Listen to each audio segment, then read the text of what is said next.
হঠাৎ করেই কেন বাংলাদেশের গুরুত্বপূর্ণ জায়গায় একের পর এক অগ্নিকাণ্ড লাগছে, তাও আবার সিরিয়াল বাই সিরিয়াল এই জিনিসগুলো হচ্ছে। কোথাও সত্যি নিউজ আমরা পাচ্ছি, কোথাও আবার মিথ্যা। যেমন এই সদরঘাটের মধ্যে একটি লঞ্চের মধ্যে আগুন লেগে যায়, এই তথ্যটি আজ থেকে আরো 2 বছর আগে। তবে সেই তথ্যটি এখন সোশ্যাল মিডিয়ার মধ্যে এনে মানুষকে বিভ্রান্ত করা হচ্ছে, মানুষকে জানান দেওয়া হচ্ছে বাংলাদেশের পরিস্থিতি খুবই খারাপ। সোশ্যাল মিডিয়ায় গুজবের পর গুজব, অন্যদিকে সত্যি সত্যি একের পর এক জায়গায় অগ্নিকাণ্ড। মানে সত্যের মাঝখানে মিথ্যাকে একসাথে মিক্স করে পুরো বাংলাদেশের মানুষকে একটি বিভ্রান্তে রেখেছে। এই স্থিতিশীল পরিবেশকে অস্থিতিশীল করতে চাচ্ছে কারা? রাজনৈতিক দাবার গুটি হয়ে আমাদের জীবন গেলেও ফায়দা লুটে নিচ্ছে সেই সকল রাজনীতিবিদরা। বাংলাদেশের জনগণকে এবার হাতে নয়, প্রত্যেকজনকে ভাতে মারবে। ফরিদপুরে আগুন, আমাদের চট্টগ্রামে আগুন, ঢাকার মধ্যে একের পর এক জায়গায় আগুন। বাংলাদেশকে অর্থনৈতিকভাবে পিছিয়ে ফেলার জন্য এই সকল প্রচেষ্টায় কারা অংশগ্রহণ করছে, এখনই যদি আপনারা খতিয়ে বের করতে না পারেন, তাহলে বাংলাদেশকে এটার চরম মাসুল দিতে হবে। কিছু হইলেই এখানে আন্দোলন, কিছু হইলে ওখানে আন্দোলন, রাস্তাগুলোকে অবরোধ করে আপনারা ভরে ফেলছেন। তবে কোন ধরনের সমাধান এখন পর্যন্ত আপনারা পান নাই। দেখেন না, জুলাই আন্দোলনের যে সকল যোদ্ধারা ছিল, তারা সংসদ ভবনের সামনে একটি আন্দোলন করতে গেলে পুলিশ তাদের উপরে লাঠিচার্জ করে। জুলাই আন্দোলনে সামিল হওয়ার পর তার হাতটি হারিয়ে যায়, অপারেশন করে একটি কৃত্রিম হাত লাগায়। সেই কৃত্রিম হাতটি আবার সংসদ ভবনের সামনে যাওয়ার পর পুলিশের লাঠির আঘাতে মাটির মধ্যে পড়ে থাকে। আর এই ঘটনার প্রেক্ষিতে এটা স্পষ্ট, যারা জুলাই আন্দোলনের মধ্যে সামিল হয়েছিলেন তাদের প্রত্যেকের জীবন বা ভবিষ্যৎ অন্ধকার। বাংলাদেশের সব থেকে বড় একটি গুরুত্বপূর্ণ জায়গা, যেটা থেকে বাংলাদেশ একরকম নিয়ন্ত্রিত হয়, শাহজালাল আন্তর্জাতিক বিমানবন্দর, যেখানে কার্গো সেন্টারে মানে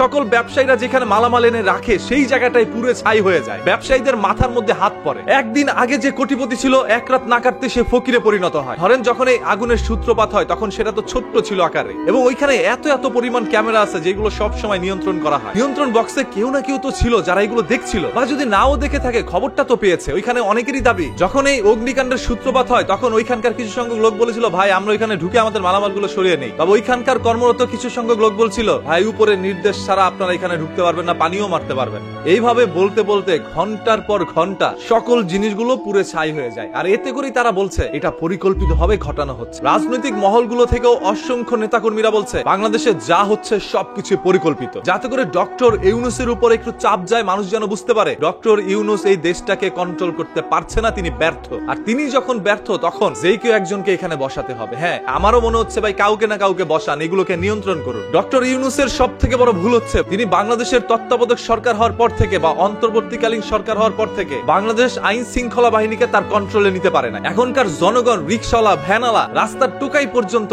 একজন পুলিশের উপরে হাত তুলতে পারে। আপনারা যদি এই দেশের ভালো চেয়েই থাকেন, তাহলে আইন শৃঙ্খলা বাহিনীকে শক্তি দিন, যাতে করে তারা অপরাধীদের ধরতে পারে। আর হ্যাঁ, আপনি বাংলাদেশের একটি গাছের পাতাকে ছিঁড়ে ফেলে দিয়েছেন, তবে সেই গাছটি রয়ে গেছে, সেই গাছের শিকড় এখন পর্যন্ত পুরো বাংলাদেশের মধ্যে সচল। বাংলাদেশের প্রত্যেকটা মানুষ বা রাজনৈতিক দলের কথা, আপনারা যাকে প্রতিহত করেছেন, তিনি আবার একদিন এই দেশ চালাবে। বাংলাদেশ আপনার আমার দেশ। আপনি আজকে যে বাংলাদেশের ক্ষতি করছেন নিজের সুবিধা হাসিল করার জন্য, মনে রাখবেন অন্যর ক্ষতি করলে সেই ক্ষতি ঘুরে ফিরে আপনার উপরেই আসে। প্রকৃতি এবং আল্লাহ তাআলার একটি বিচার আছে। আজ আপনি নিজের স্বার্থ হাসিল করার জন্য মানুষের সকল কিছু পুড়িয়ে ছাই করে দিচ্ছেন, দেখবেন একদিন আল্লাহ তাআলা এটার সুষ্ঠু বিচার আপনার উপরে প্রয়োগ করবে। তাই অন্যের ভালো চাইলে আপনার ভালো হবে। 2022 সালে 21 সালে যে ঘটনা ঘটছে, সেইগুলোকে এনে এখন অনলাইনের মধ্যে পাবলিক করে গুজব ছড়ানো হচ্ছে। তাই গুজবে কান দিবেন না, সত্য মিথ্যা জেনে তারপর কথা বলবেন।